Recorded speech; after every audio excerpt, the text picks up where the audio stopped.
మనలో పరభావము, స్వార్థము, ఫలితం, ఆశ ఉండబట్టి మనం అలాంటి నిస్వార్థ సేవని అవకాశాలు కోల్పోతున్నాం.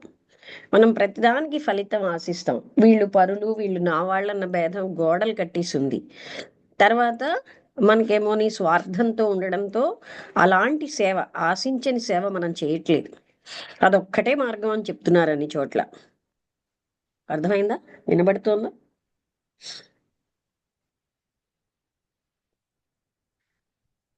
వినబడుతోందా అందరికి? మ్యూట్లో ఉన్నాను. మేడం వినపడుతుందమ్మా. వినబడుతుందండి. వినపడుతుంది. వినిపిస్తుందమ్మా వినిపిస్తుంది. ఓకే. అదే మార్గం, మరో మార్గం లేదు. ఆ నిస్వార్థ సేవ ఫలితం ఆశించకుండా చెయ్యడమే మార్గం ఆ స్థితికి వెళ్ళాలంటే అని అది మనకి చూపిస్తున్నారు. అంటే ఏమి ఆశించకుండా ప్రేమగా, అదొక్కటే. ఏదో ఎప్పుడో ఒక రోజు చేయడం కాదు, ఒక క్షణమును. ఒక రోజంతా చెయ్యం, ఏదో ఒక క్షణం. అలా జీవితం అంతా దాంతో నిండిపోవాలి.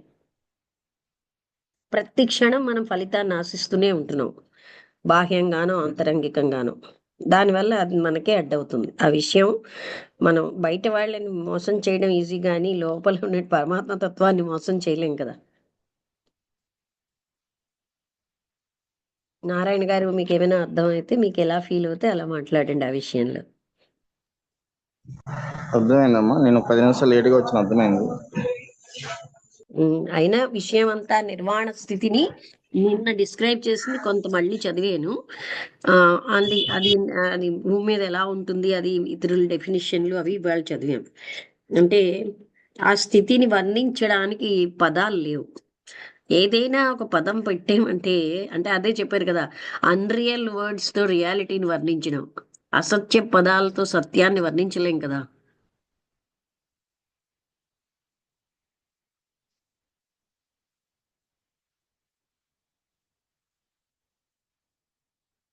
ఓకే, చెప్తారా ఏమైనా? మీకు ఎలా అనిపిస్తే, ఏమిటి అనిపిస్తే అది చెప్పండి. అంటే అది ఎగ్జాక్ట్ గా కాకపోయినా మీకు ఏం ఫీలింగ్ వచ్చి. నమస్తే అండి. నమస్తే అమ్మా. అందరికీ నమస్కారం. ఈరోజు నిర్వాణ స్థితి గురించి చెప్పారమ్మా. అయితే ఇది చెప్పబోయే ముందు ఒక విషయం చెప్పాలి.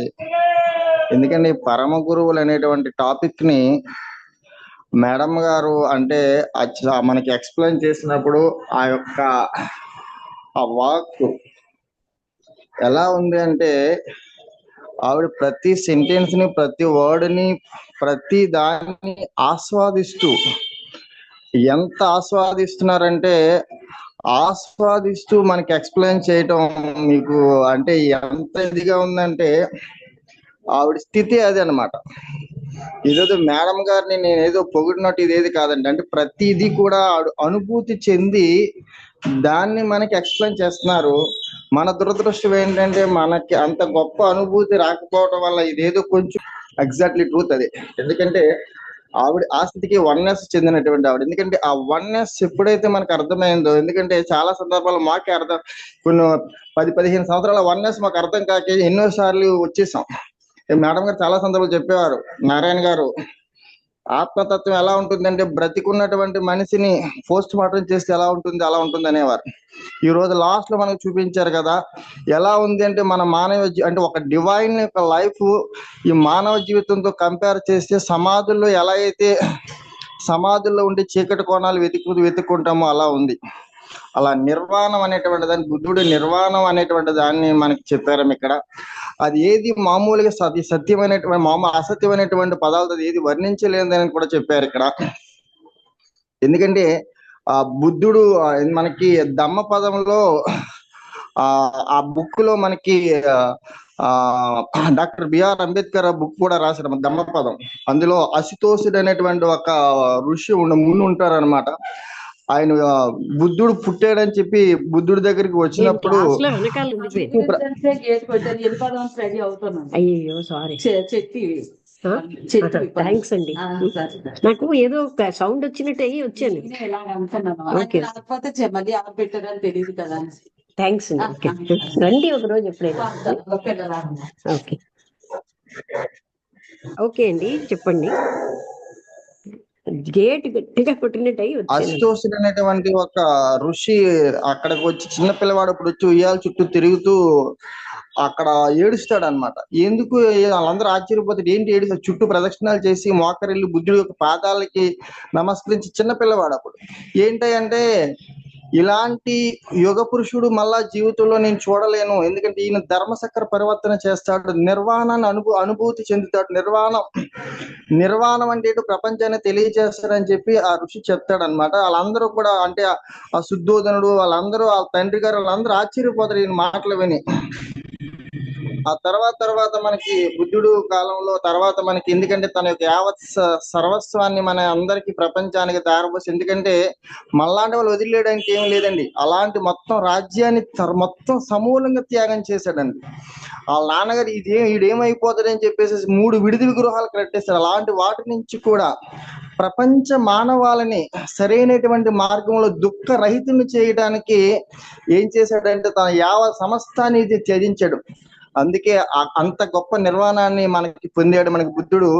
ఎందుకంటే ఆ బుద్ధుడి యొక్క ఒక్క రూపం చూస్తే చాలండి, మనలో ఉన్నటువంటి అనేకమైనటువంటి కోరికలు ఇదైపోతాయి.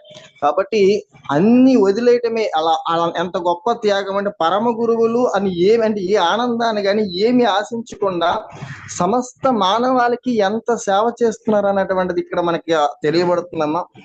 ఇంకో విషయం మీకు చెప్పాలి, ఎందుకంటే మేము చాలా సందర్భాల్లో మేడం గారు సరిగ్గా కనిపించకపోయినా, చాలా సందర్భాల్లో విజయవాడ నగరం వెళ్ళడం, లేకపోతే ఏమీ లేని పక్షంలో శుక్రవారం అనకాపల్లి ఎక్కుతుంటారు. ఏంటి మాకు అర్థమైంది, ఎందుకు ఇవి సరిగ్గా కళ్ళు కన్నా హాయిగా ఇంట్లో ఉండొచ్చు కదా, ఎక్కడికి వెళ్ళిపోయి ఏంటి చెప్పాలి అంటే, భగవంతుడు ఆవిడకి ఏంటంటే ఈ యొక్క జీవితం సేవకి అంకితం అనమాట. అంటే ఏంటి, వెళ్ళి వాళ్ళకి చెప్పాలి అన్నటువంటి ఒక ఇదే పెట్టేశాడు అంతే.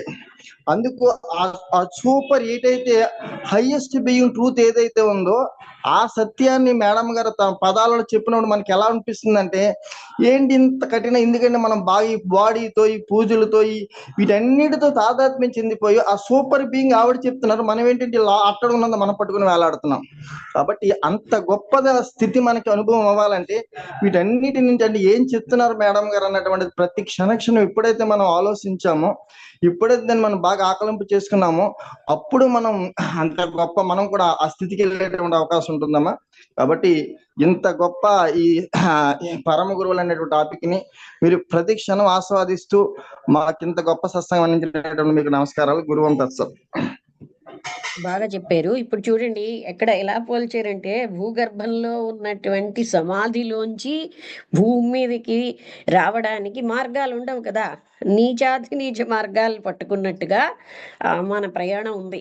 మనం ఏం చేస్తున్నాం, భగవతత్వాన్ని పొందడానికి అలా తీర్థాలకు వెళ్తాం, అలా పూజలు చేస్తాం, లేకపోతే మందిరాలకు వెళ్తాం, ఇవే చేస్తూ కూర్చుంటున్నాం. కానీ మనం పొందడానికి చేస్తున్నాం, వదలడానికి ఏమీ చేయట్లే. వదలడంలోనే అంతా ఉంది అనే సీక్రెట్ ఇక్కడ బాగా చెప్పబడింది. అంటే పొందడమే జీవితం అయిపోతుంది. వదలాలి, వదిలితేనే నిర్వాణిక స్థితికి వెళ్ళగలం. అంతర్గతంగా కనీసం తన గొప్ప కీర్తి అన్ని వదిలేయాలి. ఇంత నేను బాగా చెప్పాను అలాంటివి కూడా మనకి ఏమి, అసలు అదంతా నిజంగా జ్ఞానం ఉంటే ఇదంతా చెప్పబడుతున్నది చెయ్యబడుతుందని మనకు అర్థమవుతుంది. కానీ అజ్ఞానం వల్ల నేను నా గొప్ప అనే దాంట్లో మునిగిపోతున్నాం. ఇంకెవరైనా ఇప్పుడు మాట్లాడతారా? ఇంకెవరున్నారు? మా రాంబుద్రి గారు, సుజాత గారు వచ్చారా ఇవాళ? ఎవరైనా మాట్లాడొచ్చు, రాంబుద్రి గారి తర్వాత. ఓకే,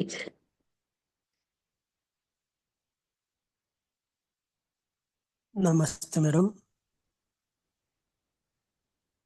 అందరికీ నమస్కారం. నమస్తే అండి. అంటే ఇక్కడ నిర్వాణ స్థితిని వర్ణించారు.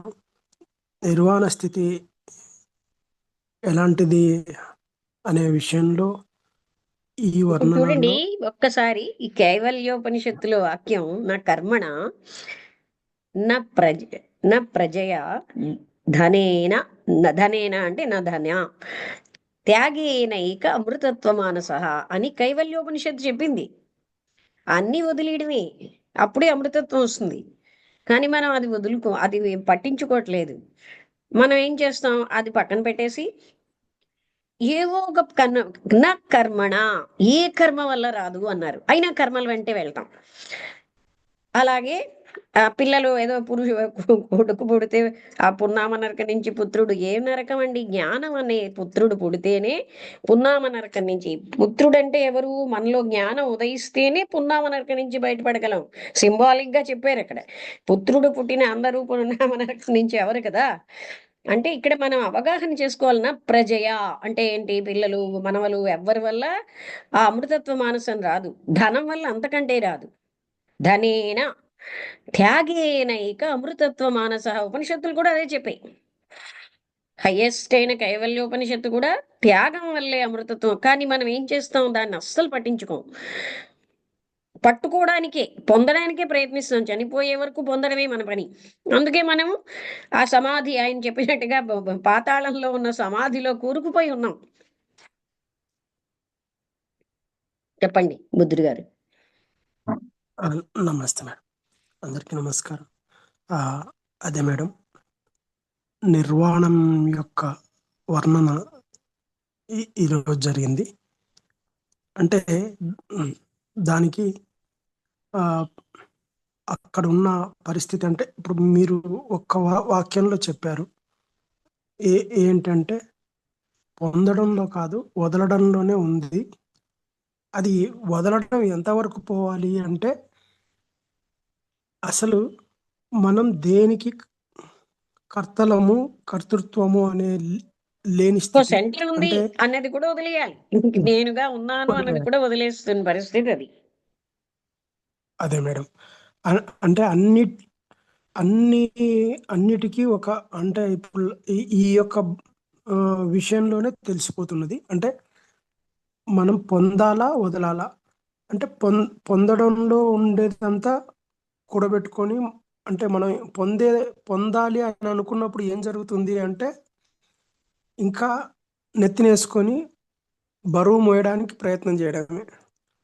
అంటే ఆల్రెడీ ఇప్పటికీ ఆ బరువు కోసమే వచ్చాము, ఆ బరువును దించుకోవడం కోసమే వచ్చాము, ఆ బరువును మోసుకుంటూ తిరుగుతున్నాము.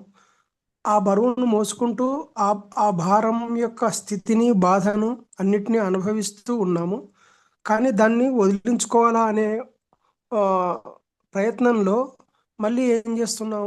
మళ్ళీ తప్పులు చేసుకుంటూ, అంటే మళ్ళీ ఏదో కావాలి అంటే ఆ కావాలనే స్థితి. అంటే మనం వదలాలనే దాన్ని పట్టుకోవడం లేదు. వదిలితే ఏముంటుంది, పట్టుకుంటే ఏముంటుంది అంటే, పట్టుకొనే ఇప్పటి వరకు మనం అన్ని పట్టుకొనే వచ్చి ఈ బరువు ఒకదానికొకటి పెరిగిపోతున్నది. అంటే ఉన్న బరువుకు పట్టుకోవడం వల్ల ఏం జరుగుతుంది అంటే, ఉన్న బరువుకు అదనంగా మరో బరువును యాడ్ చేస్తున్నాం. అంటే ఇక్కడికి వచ్చింది వదిలించుకోవడానికి అనే ఒక జ్ఞానాన్ని పట్టుకోలేక ఇంకా ఇంకా భారాన్ని నెత్తికేసుకొని తిరుగుతూ, దానికోసం అంటే అందులోనే దొరుకుతుంది మనకు సమాధానం అని మనం తిరుగుతున్నాము.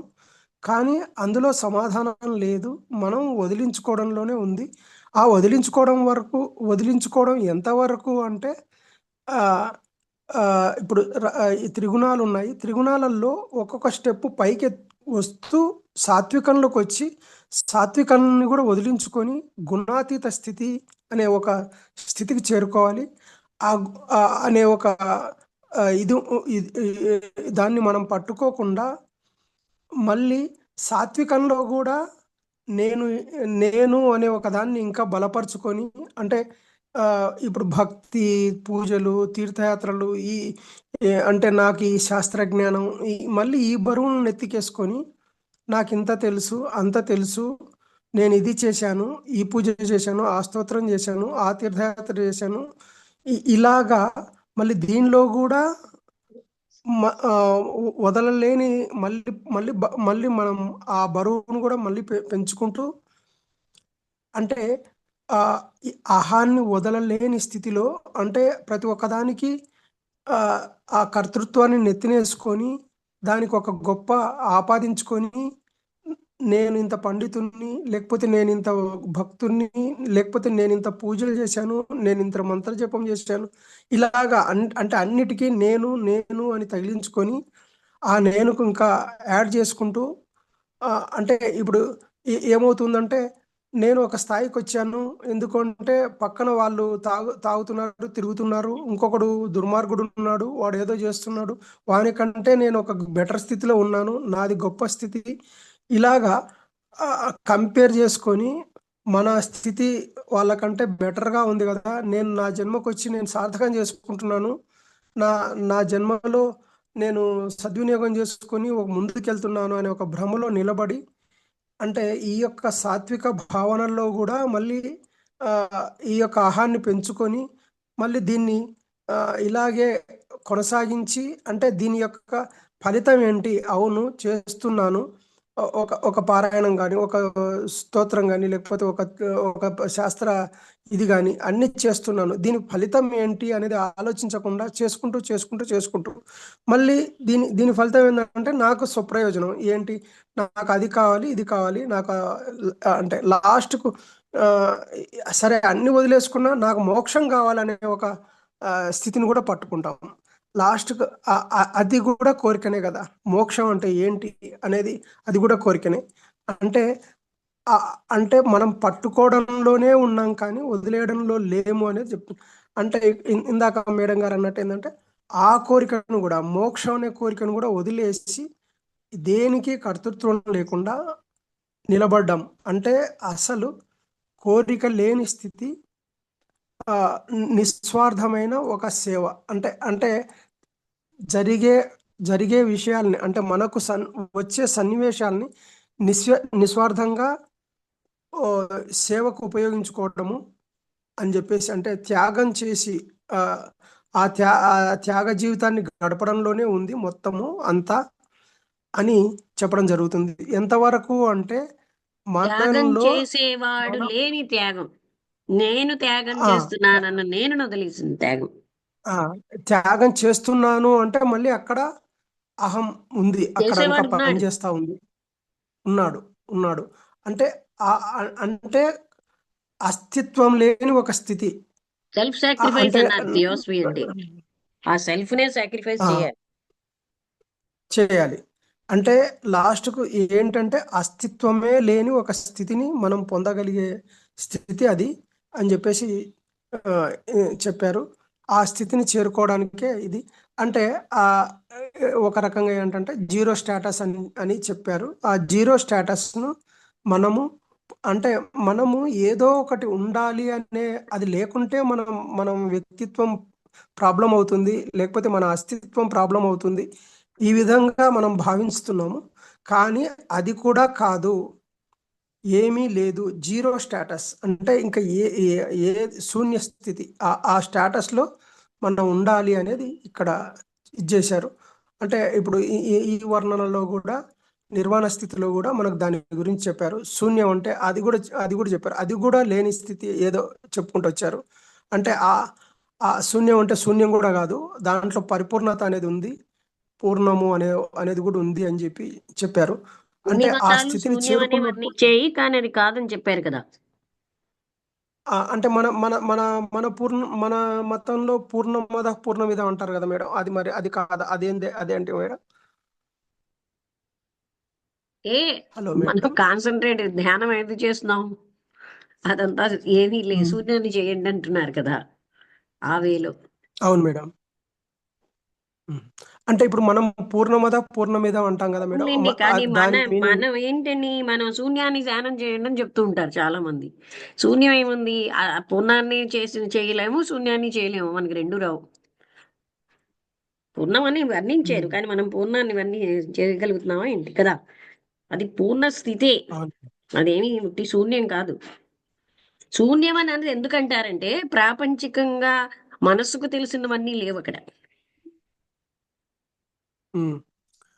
యాక్చువల్గా పూర్ణమే కరెక్ట్ కదా మేడం. అంటే అన్నిటితో ఏదైనా నిండిపోయి ఉండి ఒకటేనండి, అంటే మనస్సుకు తెలిసినవేవి లేవు అక్కడ. ఆ, మనసుకు అతీతంగా ఉంది కాబట్టి దాన్ని మనం ఏమీ చెప్పలేని స్థితి, వర్ణించలేని భాష లేదు, భావం, అన్నిటికీ అతీతమైన స్థితి అనేది ఇది చెప్తున్నారు. అంటే ఇక్కడ ఆ, ఇప్పుడు ఇప్పుడు జీరో జీరో స్టేటస్ అంటే అది అది మనకు అది అది దాని గురించి మనకు అంటే ఇంకా ఇంకోతో ఎందుకు ఏముంది పోల్చడం? అంటే మనకి నేను అనే దాన్ని వదలాలి కదా. మనం తెలుసున్న భాషలో ముందు మాట్లాడుకుంటే నేను సెంటర్ అదే కృష్ణమూర్తి గారు కూడా చెప్పేది కూడా. అంటే లేను ఆ కృష్ణ రమణ మహర్షి కూడా ఆ లేని నేనుకి అంత పట్టుకుని వేలాడుతున్నాం. మరి అంటే ఇక్కడ ఇక్కడ ఇక్కడ నేను అంటే ఆ, జీవాత్మకమైన నేనా అది ఏ రెండు నేను ఉన్నాయి కదా లేదు, మేడం. అంటే అందుకనే మనకి సర్కంఫరెన్స్ లేదు అని లేనిది అన్నారు కదా. అంటే అసలు ఉమ్, నేను అన్న ఉమ్, దానికి మనస్సు సృష్టిస్తుంది. ఆ నేనన్నది లేదు అసలు. ఇండివిజువల్ అంటే అందరితో కలిసి ఉన్నాం, ఏకంగా ఉన్నాం తప్ప వేరేగా సెపరేట్ గా లేము. అదే మనకి చాలా జన్మల నుంచి ఆ సెపరేట్నెస్ అన్నది మనసు సృష్టించింది, అలవాటైపోయింది. అది సెపరేట్నెస్ అన్నది ఒక స్థితి వచ్చాక అంటే ఆ సెపరేట్నెస్ అన్న ఫీలింగే ఉండదు అని చెప్పారు కదా. అంటే ఆ ఫీలింగ్ పోగొట్టుకున్నారంటే వాళ్ళు ఒక స్థాయికి వెళ్ళారు. ఇంకా నేను వేరుగా ఉన్నానంటే ఇంకా మనం అధమ స్థానంలో ఉన్నాం. ఉమ్. అదే మేడం. అంటే ఒక మనకు ఇక్కడ ఈ సత్సంగంలో మనకు లభించిన అదృష్టం ఏంటంటే ఆ యొక్క స్థితిని మీరు మీ ద్వారా అంటే నిజస్థితి ఏంటి అనేది చెప్పడానికి మీరు ఉన్నారు. మేము గ్రహించడానికి మేము ప్రయత్నం చేయాలి. అదే అదే ఇంకో దగ్గర అయితే ఒక ధ్యానం చెప్పడం, ఒక ఒక అంటే ఒక క్రియ చెప్పడం జరుగుతుంది. ఆ క్రియకు అతీతంగా వెళ్ళాలి అనేది మీరు చెప్తున్నారు ఇక్కడ. అంటే ఇది కాదు నిజస్థితి ఏందనేది. కైవల్యోపనిషత్తు చెప్పింది, నా కర్మణ, ఏ కర్మ వల్ల పొందలేము. ఉమ్. కానీ ఇక్కడ ఇక్కడ మాత్రం క్రియతోనే ఉంది అని ఇది అంటారు. అది కాకోకుండా మనకు నిజస్థితి ఏందనేది మీరు చెప్పగలుగుతున్నారు. మేము సరే వినగలుగుతున్నాము. అంటారు, వదలండి. క్రియలు చేస్తున్న వాళ్ళు ఉమ్. ఏం పొందుతున్నారని అవేర్నెస్ తో చూడగలరా? చూస్తే తెలుస్తుంది. వాళ్ళెవరూ అనడం వదిలేండి, చూడ- మనకి అవును మేడం. ప్రత్యక్షానుభూతి పొందే స్థితి ఉంది కదా. అవును మేడం. కరెక్టే 90 మేడం. సంవత్సరాలే పూజలు చేస్తూ మరొకటి చేస్తూ ఉన్న వాళ్ళు ఏమైనా పొందుతున్నారా? మనం ఏదో పొందాలని తప్పిస్తాం, వదలాలని తప్పించట్లేదు. అవును మేడం. పొందాలనే అది కావాలి, ఇది కావాలి, ఇదైతే అది అవుతుంది, అదైతే ఇది అవుతుంది. ఆ పొందడం అన్న ఇలాగా దానికి మన మనసు అలవాటైపోయింది. ఓ చిన్న పని చేసి ఏం పొందుతాం అంతే ఆలోచిస్తాం. మనం లేము అంటే దాంట్లోకి స్టెప్ వేయడానికి కూడా మనకు మనస్కరించలేని స్థితికి మనం ఉన్నాం. అది వదిలడమే ఏదైనా సరే. ఆ త్యాగేనైక అమృతత్వ మానసః అన్నారు గాని అన్ని పొందిన వాడికి అమృతత్వం వస్తుందని చెప్పలే. అవును madam. Okay madam. Thank you బాగా మేడం. చెప్పారండి, బాగానే అర్థం చేసుకున్నాను, సంతోషిస్తున్నాను నేను. ఇంకెవరైనా థ్యాంక్ యూ. మాట్లాడతారా నాయుడు గారు?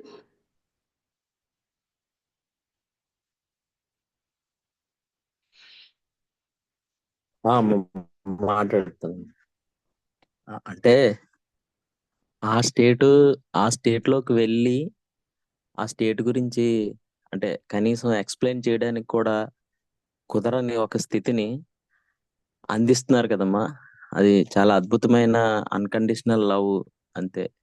ఇప్పుడు దాన్ని ఎక్స్ప్లెయిన్ చేయడానికి అనుభవించలేము. ఒకవేళ అనుభవించినా దాన్ని మాటల్లో వివరించలేని దాని గురించి ఎలా మాట్లాడగలము? అది మరి నాకైతే అర్థం కావట్లేదు. అది ఎక్స్పీరియన్స్ అయితే సహజంగా అదే స్థితిని ఇతరులకు అందించాలా అని అనిపించడం ఒక సేవ రూపంలో వస్తుందేమో. అది అటువంటి స్టేట్ కి వెళ్ళిన వాళ్ళ మళ్ళీ కిందకి దిగి ఈ స్థితిని అంటే కిందకి దిగడం మీన్స్ ఏంటంటే అండర్స్టాండింగ్ కే అద్భుతమైన ప్రేమ రూపంలో అందిస్తున్నారు. అలాంటివి మాకు అర్థమయ్యేటట్టుగా చేస్తున్నారు మీరు. అది అంతమ్మా, దీన్ని ఎక్స్ప్లెయిన్ చేయలేని. వాళ్ళు ఇక్కడ ఇచ్చిందే నేను ఎక్స్ప్లెయిన్ చేశాను. అయితే ఎటొచ్చి ఏంటంటే ఆ మనం ఈ పొందడం అనే దాని కాన్సెప్ట్ మార్చుకోవాలి అని మనం గట్టిగా పెట్టుకుంటే అన్ని పొందడం పొందడం పొందడం అంతే. అలా అక్కడికి వెళ్తే పుణ్యం వస్తుంది, ఇక్కడికి వెళ్తే ఇది వస్తుంది, ఏదో పొందడానికి మనం పనిచేస్తున్నాం. ఆ పొందడాలన్న దాన్ని వదలడం అన్న దానికి అలవాటు అవుతేనే కానీ అసలైన నిర్వాణిక స్థితి రాదు. ఒక మంచి పేరు పొందాలి, అన్ని పొందడమే. అది వెంకటేష్ సాగర్ గారు వచ్చారా ఈరోజు? మీరేంటి పండగల్లో వస్తానని చెప్పి పండగ కంటే క్లాసు ముఖ్యమని రావడం మానేశారు? ఉన్నారా, వెళ్ళిపోయారా? మేడం నమస్కారం మేడం. నమస్కారం మేడం. నాకు నమస్తే, కొంచెం మీకోసం ఈవెంట్స్ 2-3 ఉండే. సార్లు అన్నాను. అవునా మేడం, థ్యాంక్ కొంచెం ఈవెంట్స్ వేరే పని ఉండే, అందుకు మార్నింగ్ ఎర్లీగా వెళ్ళాను మేడం, అందుకోసం రాలేదు. ఓకే, అదే ఆ, మీరు అన్నారు కదా మీరు వస్తారని చూస్తే మీరు రాలే. మేము పండగల్లో క్లాస్ చెప్పాం కంటిన్యూస్ గా. అవునా అవునా, థ్యాంక్ యూ మేడం. ఆ, నిర్వహణ అంటే నేను లేట్ గా జాయిన్ అయ్యాను కొంచెం. అంటే గౌతమ బుద్ధుడికి సంబంధించిన చాలా లోతైన విషయాలు మనం, అంటే అవి నిర్వాణ నిజంగా స్థితి ఒకటి గౌతమ బుద్ధుడికే కాదు, అందరూ చేరాల్సిన స్థితి అన్నమాట అక్కడ. ఆ, మన నిర్వహణ అంటే ఆ నిర్వహణ మనం ఏమనుకుంటామంటే ఆ మరణిస్తేనే నిర్వహణ, భౌతికంగా మనల్ని వెళ్ళిపోయిన తర్వాత నిర్వాణం పొందేది. నిర్వహణ అనుకుంటాం. నిర్వహణ పొందారు అనుకుంటారు. యాక్చువల్లీ మనం ఫిజికల్ గా ఉన్నప్పుడే ఆ నిర్వహణ స్థితిని పొందితే గనుక, అది ఫిజికల్ గా పోయిన తర్వాత అది ఆ నిర్వహణ పొందుతాడో లేదో, అంటే శరీరాన్నే వదిలేస్తాడంటే. ఆ ఇప్పుడైతే మనము నిజంగా జీవించున్నప్పుడు నిర్వహణ అంటే శరీరాన్ని, అంటే భౌతికమైన స్థితిని వదిలినట్టే. అప్పుడు ఆ మనసు కూడా ఒక క్వైట్ గా అయిపోవడం అనేది జరగొచ్చేమో అనుకుంటున్నాను. అయితే ఒకసారి కృష్ణమూర్తి గారి దగ్గరికి ఒక ఆ అంటే ఒక 70 years ఉన్న అతను వచ్చి చాలా దూరం నుంచి నడుచుకుంటూ వచ్చాడంట. వచ్చి నాకు అసలు నేను ఎన్నో చేశాను, యోగాలు చేశాను, ఆ చాలా పుణ్యక్షేత్రాలు తిరిగాను, నదుల్లో స్నానం చేశాను, ఎవరెవరో చెప్తే ఏవేవో నేర్చుకున్నాను, హిమాలయాలు వెళ్ళాను, అక్కడ వెళ్ళాను, ఇక్కడ వెళ్ళాను.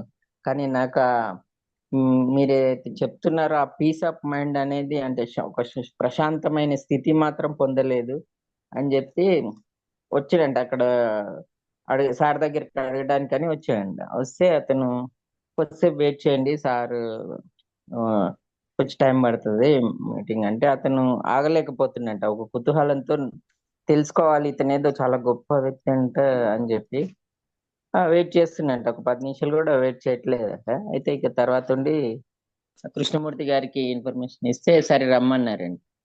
లోపలికి వెళ్ళిన తర్వాత కూర్చున్నాడు. అతను కూర్చొని అతను క్వశ్చన్, సేమ్ ఇదే క్వశ్చన్ వేసాడంట. నేను చాలా తిరిగాను, ఇవన్నీ చేశాను ఒక 40 సంవత్సరాల నుంచి, కానీ నాకు ఏదైతే కావాలని కోరుకుంటున్నానో అది ఆ స్థితి మాత్రం పొందలేదు అని అంటారు. అయితే ఒక 1 minute అట్లే క్వైట్ గా ఉండి తర్వాత కృష్ణమూర్తి గారు అన్నారండి, మీరు ఇదంతా గమనిస్తున్నారా? ఒక 40 సంవత్సరాల నుంచి యోగా చేశానంటున్నారు, పుణ్యక్షేత్రాలు తిరిగానంటున్నారు, హిమాలయాలకు వెళ్ళానంటున్నారు, ఎంతో మంది గురువులను కలిశారంటున్నారు. ఇదంతా మీ మనసు చేస్తున్నది మీరు గమనిస్తున్నారా? ఇదంతా మీకు అర్థం అవుతుందా అంటే ఒక 5 minutes క్వైట్ అయిపోయిందంట. ఆయన క్వైట్ అయిపోయి, నేనేదైతే పొందాలనుకున్న స్థితి అది ఇప్పుడు పొందాను నేను. అసలు నా మనసు ఇదంతా చేస్తున్నది నేను గమనించలేదు అని క్వైట్ గా ఒక పీస్ ఆఫ్ మైండ్ తో కళ్ళలో నీళ్ళు వచ్చాయంట ఆయనకి. వచ్చిన తర్వాత ఇంకా సరే అని సార్ కూర్చొనే ఉన్నారంట. అతనేమో డోర్ దగ్గరికి వెళ్ళారంట. వెళ్ళిన తర్వాత ఆయన మళ్ళీ వెనక్కి వచ్చాడంట. వెనక్కి వచ్చి ఆ సార్ ఇది నేను మళ్ళీ పొందాలంటే ఎలా అని అంటే, నేను అందుకోసమే ఇక్కడ కూర్చున్నాను. మీరు మళ్ళీ వస్తారని నాకు తెలుసు, ఎందుకంటే మీరు మళ్ళీ పాత మైండ్ నుంచి అడుగుతున్నారు. ఏదైతే ఇంతకు ముందు ఆ మనసును ఏదైతే కోల్పోయారో ఆ మనసు మళ్ళీ తీసుకొచ్చి మళ్ళీ కావాలని అనుకుంటున్నారు, ఇది కూడా అర్థం చేసుకోండి అని చెప్పి చెప్పారండి. అట్లా మనము అచ్యుతానందన్ ఉంటారు కదా మేడం, తను ఒక దాంట్లో స్పీచ్ లో చెప్పారు. అది అర్థమైంది కదా అందరికి? అర్థమైందమ్మా, అర్థమైంది, బాగా అర్థం. బాగా చెప్పారు వెంకటేశ్వర గారు అప్రోప్రియేట్ గా. అంటే ఈవెన్ అక్కడ కూడా ఆయన పొందడానికి వచ్చాడు, ఆ పాఠం నేర్పారు ఆయన. అర్థమైందా? అంటే పొందాలి అనుకున్నంతసేపు అసలైనది అంటే నేనున్నాను, నేను పొందాలి కదా. అర్థమైందా? అవునమ్మా.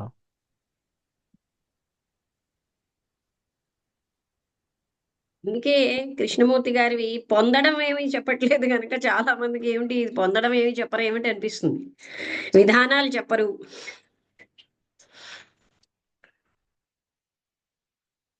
రాంబుద్రి గారు ఏదో మాట్లాడాలనుకుంటున్నారా ఏంటి? సో ఇక్కడ మనం ఎన్ని చేసినా అంటే మనం 10th క్లాస్ పరీక్షకని వెళ్ళి ప్రిపేర్ అవుతూ సినిమాలు చూసినట్టు ఉంటుంది మన సాధన. అంటే ఏంటి, మనం లక్ష్యం ఒకటి, చేసే సాధనలు వేరు. అది అర్థమైందా అందరికి? అర్థమైందమ్మా, అర్థమైంది. ఎప్పుడు నేను సెంటర్ని పెంచుకునే పనే చేస్తాం. అందువల్ల ఏంటవుతోంది, మనం చేసేమని చెప్పడం వరకే మిగులుతోంది మన పని. సత్యనారాయణ గారు, లంకా శ్రీనివాస్ గారు, ఇంకెవరైనా ఏమైనా అడుగుతారా? లక్ష్మి గారు,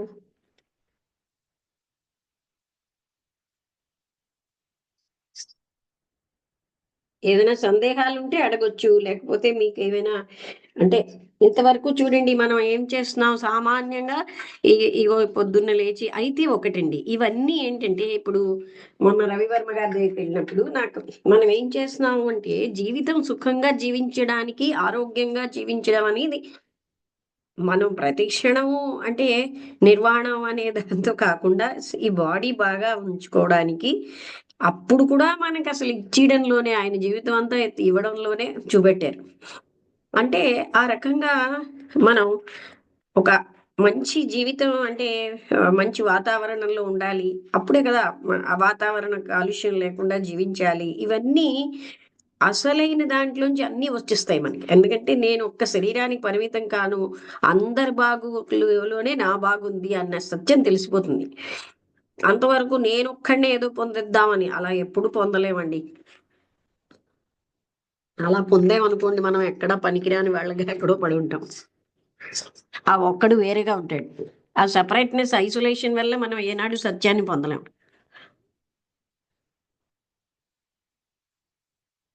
అర్థమైందా? నేను ఒక్కడినే పొందిస్తాను అలాంటి లక్షణాలు ఏమైనా మనకి లక్ష్యాలు ఉంటే అది ఐసోలేషన్, అంటే అందరితో సెపరేట్ అయిపోయాం. అప్పుడు మనం పొందేది ఏమి ఉండదు, బాధే.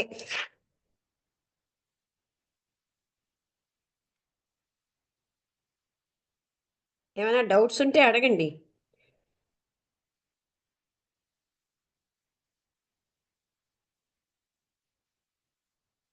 ఇంకెవరైనా ఏమైనా చెప్పినా చెప్పండి.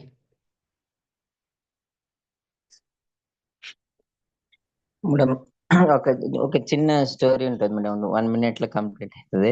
చెప్పండి. అయితే ఒక చాకలి వాడు ఉంటాడు. గాడిద మీద బట్టలు తీసుకెళ్లి ఇక ఉతుక్కొని వస్తాడు. ఎవరండి? నది చాకలి అంటే బట్టలు ఓకే. ఉతుకుతాడు కదండి. దాన్ని గాడిద మీద తీసుకెళ్లి బట్టలు ఉతుక్కొని వస్తాడు. అయితే ఒక రోజు తాడు మర్చిపోతాడు అతను. గాడిదకి కట్టడానికి తాడు ఉంటుంది కదా మేడం, ఆ తాడు మర్చిపోతాడు. అర్థమైంది.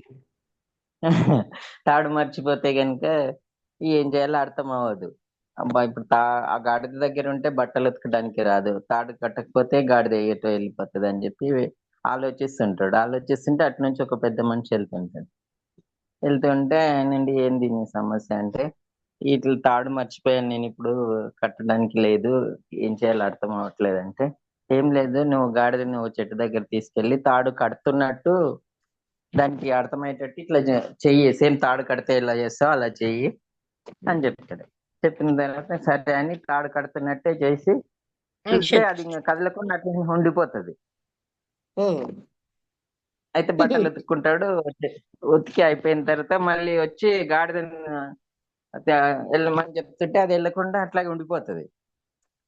ఈయన ఏంది గాడిద తాడు కట్టకుండా వెళ్ళిపోతుంది అనుకుంటుంది. అసలు తాడు లేదు కదా, ఎందుకు కదులుతలేదు ఇది అని అనుకుంటాడు. మళ్ళీ ఇంకో పెద్ద మనిషి అటు నుంచి వస్తాడు. వచ్చిన తర్వాత మార్నింగ్ ఏదైతే పెద్ద మనిషి అట్లా వెళ్ళాడో అతను వస్తుంది. ఏంది మళ్ళీ నీదేం సమస్య అంటే, ఈ గాడిద వెళ్ళట్లేదు, నాకేం అర్థం అవట్లే, తాడు కట్టలేదు అయినా కూడా వెళ్ళట్లేదు అంటే, ఆయన ఉండి అంటాడు, తాడు కట్టలే అని నీకు తెలుసు, దానికి తెలియదు కదా, అది తాడు కట్టిండేమో అనుకొని తాడు ఇప్పట్లే మా యజమాని అనుకొని అట్లాగే ఉండిపోయింది, నువ్వు తాడు ఇప్పినట్టు చెయ్యి, అప్పుడు అది వెళ్ళిపోతుంది అంటే సేమ్ తాడు ఇప్పినట్టు చేస్తాడు అది. చేస్తే అప్పుడు వెళ్ళిపోతుంది. మన మనసు కూడా అదేదో ఉంది అని దీనికి తాడు కట్టిన స్థితే ఫీల్ అవుతుంది.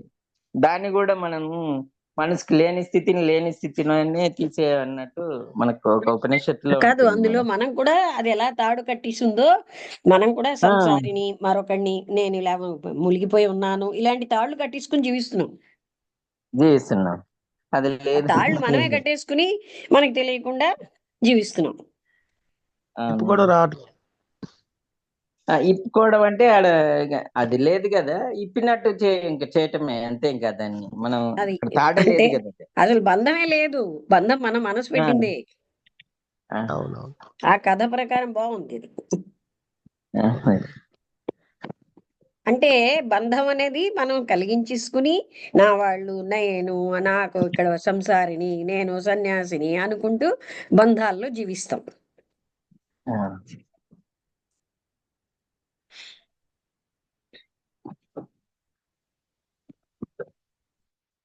బాగుందా? మీకు అందరికీ అర్థమైంది కదా? సాగర్ గారు చెప్పింది బాగానే చెప్పారు. అర్థమైందమ్మా.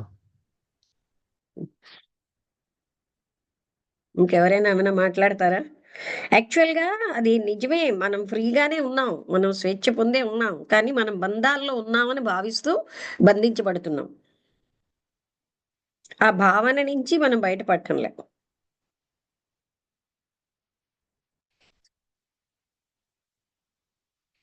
దీని నుంచి బయటపడాలంటే మనం మన స్థితి ఎందుకు నేను వదలట్లేదంటే మేడం, నేను లేని స్థితి అంటే అదేదో మతి భ్రమించిన స్థితి అన్నట్టు కొంతమంది అనుకుంటున్నారు. బాగా చెప్పారు. కొంతమంది ఏమనుకుంటారు అంటే, నేను లేకపోవడం అంటే నేను ఉంటేనే కదా ఈ వ్యవహారిక మొత్తం నడుస్తుంది, నేను లేనంటే అదేదో మతి భ్రమించి ఉంటే గనుక ఆ స్థితి అని అనుకోవడం వల్ల దాన్ని వదలటానికి ఇష్టపడరు. అంటే ఇష్టపడరు. అక్కడ జిడ్డు కృష్ణమూర్తి గారు ఏం చెప్తారంటే, మీ ఇల్లునే మీరు గుర్తుపెట్టుకోవడం, మీ భార్యని, మీ పిల్లల్ని, అది కాదు నేను చెప్తున్నది అని అంటాడు. అంటే మీ ఇల్లు త్రోవను కూడా మర్చిపోయి అంత నేను వదిలేయటం అది కాదు నేను చెప్తున్నా, మీ వ్యవహారికంలో ఉండటానికి ఏ అవసరం అంతవరకు ఉంచుకోవడానికి ఉండండి, అది కాకుండా మీరు ఇంకా ఎక్కువ నేను వదిలటమేమో అని భయపడుతున్నారు అనుకుంటా. ఆ స్థితి అనుకొని చాలా మంది వదిలితే అది మతి భ్రమించి మొత్తం అంటే ఆ మెమొరీ లేకపోవడం అన్నట్టు అనుకుంటుంటారు. అది కాదు అందరూ కదండి. నా తండ్రి, నాకు భార్య ఇన్ని నటిస్తారు. అక్కడ అవుట్ సైడ్ వచ్చేసరికల్లా ఎలాగో అలాగనమాట. అంటే మనం జస్ట్ ఇక్కడ వ్యవహారానికి వీళ్ళందరూ, కానీ కాదు సుమా అనేది తెలుస్తూ ఉంటే అప్పుడు నటన చేస్తూనే ఉంటాం బాగానే. మేడం, నేను అంటే ఆ పేరు ఎట్లయితే వ్యవహారికమో అది వ్యవహారికం అని మనకు తెలిసినా కూడా నేను వెంకటేశ్వరుని అంటే ఆ వెంకటేశ్వరుని నేను ఎట్టి పరిస్థితిలో వదలను. నేను అది నా వ్యవహారికం వరకే. నేను వెంకటేశ్వర, సపోజ్ నేను రాజు అని పేరు పెడితే కనుక రాజు అయ్యేవాడిని, ఇంకేదో పేరు పెడితే. కానీ ఆ వెంకటేశ్వరుని నేను దాన్ని చాలా ప్రేమపూర్వకం అయిపోయింటే, దానికి అటాచ్మెంట్ అయిపోయి ఉంటా. ఆ వెంకటేశ్వరుని ఎవరన్నా నన్ను తిడితే కనుక దాని నుంచి వెంటనే రియాక్ట్ అయిపోతానే ఉంటాను. అది జస్ట్ వ్యవహారిక, నన్ను పిలవటానికి నేను మిగతా మనుషులాగానే నేను ఒక అస్తిత్వం అంతే అని మాత్రం అనుకోము. అంతే. అంటే ఈ బాడీ కాను అనేది ఎప్పుడైతే తెలిసిపోయిందో, ఇది వ్యవహారంలో నేను అని మాట్లాడతాం, కానీ అలాగే పేరు అవన్నిటికీ అది నిరంతరంగా. అందుకే మొమెంట్ టు మొమెంట్ అది జ్ఞాపకం ఉండాలి. నమస్తే మేడం. నమస్తే. అంటే ఇక్కడ ఇక్కడ ఇక్కడ ఇక్కడ మనకు ప్రాథమిక స్థితి ఏంటి అంటే, బాడీ నేను కాను అనే ఒక దాన్ని బలంగా పెంచుకోవాలా? ఫస్ట్